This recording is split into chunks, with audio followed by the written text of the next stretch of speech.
Hello દોસ્તો, આપનું સ્વાગત છે અમારા ચેનલ પર। આજે આપણે એક રસપ્રદ વિષય પર વાત કરીશું, જે છે ભારતીય બંધારણના વિદેશી સ્ત્રોતો। ભારતનું બંધારણ અનેક દેશોના પ્રભાવથી ઘડાયું છે અને આ વિડીયોમાં આપણે જાણીશું કે કેવી રીતે વિવિધ દેશોએ ભારતના કાનૂની માળખાને પ્રભાવિત કર્યું છે। તો ચાલો આ સરસ મજાના પ્રવાસની શરૂઆત કરીએ। સૌપ્રથમ આપણે જોઈશું કે અમેરિકા પરથી આપણે કઈ કઈ વસ્તુઓ લીધેલી છે। તો અમેરિકા પર નજર કરીએ તો ભારતે અમેરિકી બંધારણથી અનેક પાસાઓ અપનાવેલા છે, જેમ કે રાષ્ટ્રપતિની સર્વોચ્ચ સેનાપતિ તરીકે માન્યતા, રાષ્ટ્રપતિના મહાભિયોગ માટેની પ્રક્રિયા, સર્વોચ્ચ ન્યાયાલય જે ન્યાયિક પુનઃ અવલોકન કરવાની ક્ષમતા આપે છે, સર્વોચ્ચ ન્યાયાલય અને ઉચ્ચ ન્યાયાલયના ન્યાયાધીશોને હટાવવા, ન્યાયિક પુનઃ અવલોકન ન્યાયપાલિકાની સ્વતંત્રતા, ઉપરાષ્ટ્રપતિ પદ જે યુનાઇટેડ સ્ટેટ્સના મોડેલ પર આધારિત છે, મૂળભૂત અધિકારો જે યુએસની બિલ ઓફ રાઇટ્સમાંથી પ્રેરિત છે, અને બંધારણીય સર્વોચ્ચતા જ્યાં બંધારણ એ સર્વોચ્ચ ભારતીય બંધારણના અને લાસ્ટમાં આવશે આમુખ। હવે નેક્સ્ટ આપણે જોઈશું કે બ્રિટનના બંધારણનો ભારતીય બંધારણ પર શું પ્રભાવ છે। તો જોઈએ તો બ્રિટનના બંધારણનો ઘણો જ પ્રભાવ રહ્યો છે ભારતીય બંધારણ પર, જેમાંની મહત્ત્વની બાબત જોઈએ તો કાયદાનું શાસન, જેના હેઠળ કોઈ પણ વ્યક્તિ કાયદાથી ઉપર નથી।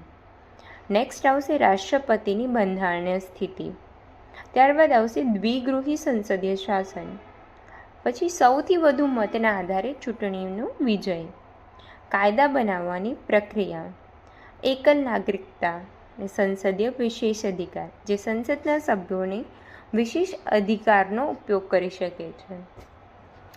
હવે આપણે એક નજર કેનેડા પર ફેરવીએ તો કેનેડા પર ભારતીય બંધારણને પ્રભાવિત કરે છે, જેમાં જોઈએ તો કેન્દ્ર દ્વારા રાજ્યના રાજ્યપાલોની નિમણૂક, અવશિષ્ટ શક્તિઓ છે જે કેન્દ્ર પાસે રહેશે, જે કેન્દ્રને એવી શક્તિ આપે છે જે બંધારણમાં સ્પષ્ટ નથી, સશક્ત કેન્દ્રવાળી સંઘાત્મક વ્યવસ્થા, કેન્દ્ર રાજ્ય વચ્ચે શક્તિ વિભાજન।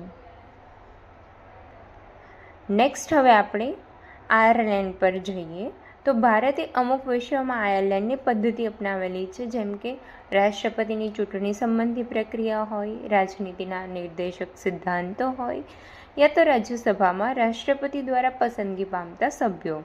આ ત્રણ વિષયમાં ભારતે આયર્લેન્ડની પદ્ધતિ અપનાવેલી છે। હવે આપણે ઓસ્ટ્રેલિયાની વાત કરીએ તો ભારતે ઓસ્ટ્રેલિયા પાસેથી ઘણી વાતો અપનાવેલી છે, જેમ કે વ્યાપાર વાણિજ્યની સ્વતંત્રતા, સમવર્તી અથવા તો સંયુક્ત સૂચિ જેમાં કેન્દ્ર અને રાજ્યો બંને કાયદા બનાવવા માટે સક્ષમ છે, સંસદના બંને ગૃહની સંયુક્ત બેઠક, કેન્દ્ર અને રાજ્ય વચ્ચેનો સંબંધ। આટલી વસ્તુઓ આપણે ઓસ્ટ્રેલિયામાંથી લીધેલી છે। હવે આપણે જોઈએ દક્ષિણ આફ્રિકા પર તો દક્ષિણ આફ્રિકાનો પ્રભાવ ખાસ કરીને આ ક્ષેત્રોમાં જોવા મળે છે, જેમ કે બંધારણમાં સુધારા અને રાજ્યસભાના સભ્યોની ચૂંટણી। જર્મનીથી ભારતે કટોકટીની પ્રક્રિયા અપનાવી છે, જે ખાસ કરીને આપત્તિની સ્થિતિમાં રાજ્યને વિશેષ અધિકાર આપે છે। ત્યારબાદ આપણે જોઈએ તો રશિયાનો પ્રભાવ ખાસ કરીને મૂળભૂત ફરજોમાં જોવા મળે છે, જે નાગરિકોને તેમના અધિકારો સાથે સાથે જવાબદારી પણ આપે છે।